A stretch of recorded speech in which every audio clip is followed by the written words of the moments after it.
So today this has nothing to do with my research. This is related to EEC 118. I'm TAing for it. So anyways, what I have showing here is a dynamic flip-flop. So here's the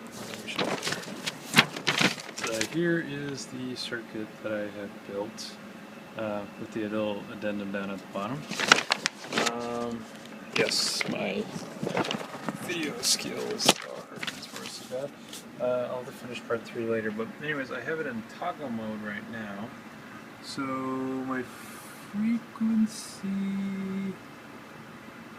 Oh, that's my clock. So my clock's at 10K, and my toggle is at half. So this is working very well. I'm probing.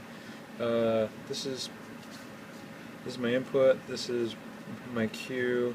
These are my 2 internal caps. So, anyways, got this power supply here.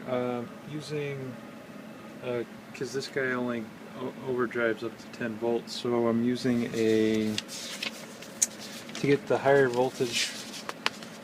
I'm using inverters, but with pulse resistors, and this video is not very good.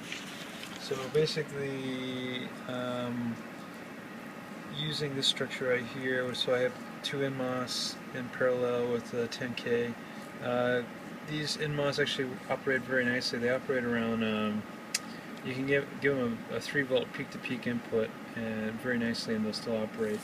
So right now I'm doing that to generate a 15 volt peak-to-peak square wave to run my logic off of.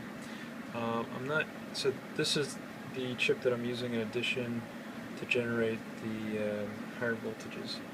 And I'm not using this chip just now. That's for the next part. I'm using these 2 chips to make the dynamic flip-flop. And this is my power. That's not my clock, surprisingly enough. My clock is coming in through this guy. So it's kind of funny. So I got one of these adapters and I'm using it to run my power through. And actually, I think it would be better if I'd done that for my clock. Well, I did, but I used one of these guys for my clock.